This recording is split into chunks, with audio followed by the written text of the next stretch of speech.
Bismillahirrahmanirrahim. Assalamu alaykum, hurmatli ko'ruvchilar. Istiqlol kundalik xabarlarini ko'rishinglarni qizg'in qarshi olamiz. Men Arshidin Ediqot.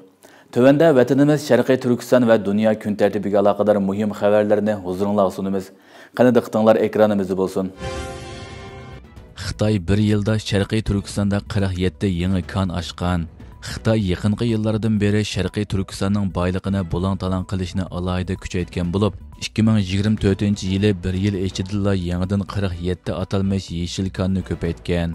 Tangritog to'rining 11-yanvar xabar qilishicha, 2024-yili butun 1 yil ichida atalmish avtonom rayonlik darajalik yeshil kondan 47si yangidan ko'paygan. Buning ichida neft tabiiy gazlikdan 25i, ko'mir konidan 12si, temir konidan 4i, mis nikkel konidan 4i, mayli qum koni va mis konining har qaysisidan biri bor ekan. Navbatda Xitoy Sharqiy Turkistondan bulang-talang qilib oshgan atalmish yeshil konning umumiy soni 158 ga yetgan. Xabarda ma'lum bo'lishicha, 2024-yili yangidan ko'paygan atalmish Uyg'ur avtonom rayonlik darajalik yeshil konlar neft tabiiy gaz quduqlari Jo'ng'ar o'ymonligi, Turpan qumul o'ymonligi va Tarim o'ymonligiga markazlashgan. Ko'mir konlar bo'lsa Qumul, Sanji, Tarbag'atay, Aqsu va Ko'liga tarqalgan. Xitoy neft va tabiiy gazga bo'lgan ehtiyojini qamdash uchun 2022-yili atalmish 14-5 yillik plan mezgilida Tarim neftligi Bo'z-Dabi tabiiy gaz rayonida 60 necha yangi quduqni burg'ulashni o'rinlashtirgan. Bu gazliqda yiliga o'tir hisob bilan 1 million tonnalik ishish sur'ati bo'yicha tez suratda burg'ulash planlangan. Onun boshqa Sharqiy Turkistondagi tabiiy gaz rayonida ichilgan qetishma neft tabiiy gaz tarkibida aromatik hidrokarbon, yenik hidrokarbon qatorliq kam uchraydigan hidrokarbon tarkibi bor bo'lib, Xitoy jiddiy ehtiyojli bo'lgan yuqori darajalik neft ximiya sanoati xom materiali ekan.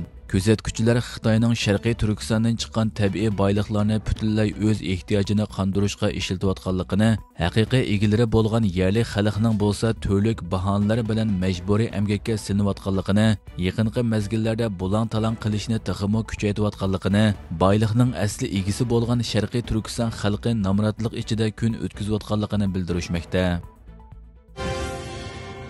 Amerikada TikTokning cheklanishi ta'tir sanoq bosqichiga kirdi. Xitoyning Sin hambaharlash supsi TikTokning Amerikada cheklanishiga 10 kunmo qolmagan bo'lib, mazkur Xitoy shirkati Amerika Oliy sud mahkamasining aloqador cheklash qonunini amaldan qoldirishini talab qilmoqda.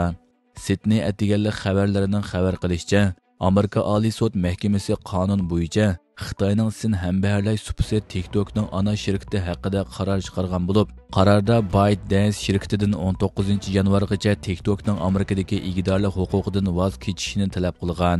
Bu haqda o'zini oqlagan Xitoy shirkati bu supini taqashning Amerika asosiy qonuniga, fikr erkinligiga xilof ekanligini da'vo qilgan. Mazkur qonun davlat bexatarlik andishasi sababidan o'ttirg'a chiqarilgan bo'lib, parlament a'zolari TikTokning Xitoy kommunist rejimi tarafidan kontrol qilinib, jamoat fikriga ta'sir ko'rsatishi yoki Amerikaning aloqador sonliq ma'lumotlarini qo'lga kirgizilishidan andisha qilgan. Bildirilishicha, sud mahkamasi tekshirish jarayonini tezlatib, muzokara va talash tortish uchun maxsus muzokara yig'ini o'rinlashtirgan.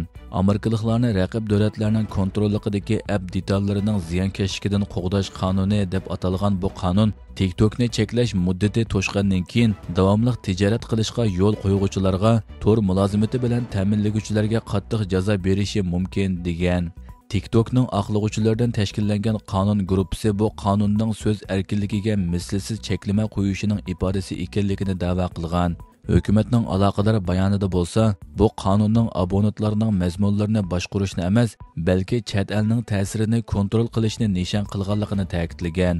Bu belgilama TikTokning Amerikaning kelgusi nishoniga muhim ta'sir ko'rsatadigan bo'lib, bu supni cheklashning uning tijorati va abonentlarga asliga keltirgili bo'lmaydigan ziyonlarni keltiradiganligi o'tirg'a qo'yilgan.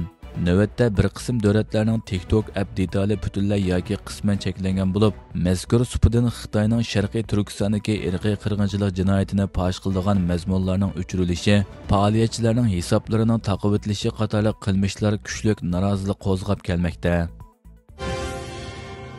Amerika Daniya shirkatidan Xitoyga siyrak to'pa sotmasligini talab qildi. Amerika Greenland orolidagi siyrak to'pa ochquchi shirkatni Xitoy bilan aloqasi bor shirkatlarga siyrak to'pa sotmaslikka tavsiya qilgan. Reuters agentligining 10 yanvar xabar qilishicha, Amerika va Daniya amaldorlari o'tgan yili Grenland orolidagi siyrak to'pa koni ochquchi shirkat tani prezident Xitoy bilan munosabati bor shirkatlarga siyrak to'pa sotmasligini talab qilgan. Bu shirkatning bosh ijroiya amaldori Greg Barnes muxbirining ziyoratini qabul qilib, tani prez Amerika hukumati bilan qarorlik suhbatlashib, orolning muhim mineral moddalarini taraqqiy qildirish uchun mablag' yurishtirish haqidagi tanlash ishlarini ko'zdan kechirib turdi degan. Uning bildirishicha, Amerika amaldorlari bultur 2 qitim shirkatning janubidagi Grenland turini ziyorat qilib, shirkatning mablag'i yetishmayotgan paytlarda ko'p qitim uchur avatgan. Uchurda ko'p miqdordagi mineral zapasini Xitoy bilan munosabati bor setib olg'uvchilarga sotmaslik talab qilingan. Bu harakat Amerika amaldorlarining Daniya zeminiga bo'lgan uzundan buyanqi iqtisodiy qiziqishini gavdalantirgan bo'lib, yaqinda prezidentlikka saylangan Donald Trump yaqinqi bir necha haftadan buyon bu orolni setib olish o'yini o'tirg'a qo'yishga boshlagan. Amerika Tashqi ishlar ministrligi va Oqsaroy bu masalaga hech qanday ifoda bildirmagan. Daniya Tashqi ishlar ministrligi buningga ifoda bildirishni rad qilgan. Siyrak to'pa tokliq avtomobildan boshqariladigan bomba sistemasigacha bo'lgan yuqori texnikalik sohalar uchun intayin muhim bo'lib, Xitoyning siyrak to'pa qizish va pishiqlab ishlash sohasini butunlay kontrol qilishi sababli Xitoy bilan G'arbning manfaati o'rtasidagi raqobat kuchaygan. Rossiya Putin Tramp bilan ko'rishishga tayyor dedi. Rossiya prezidentlik mahkamasi bayonotchisi Dmitriy Peskov Rossiya prezidenti Vladimir Putinning vazifa o'tkazilish oldidagi Amerika prezidenti Donald Trump bilan ko'rishishga tayyor ekanligini e'lon qildi.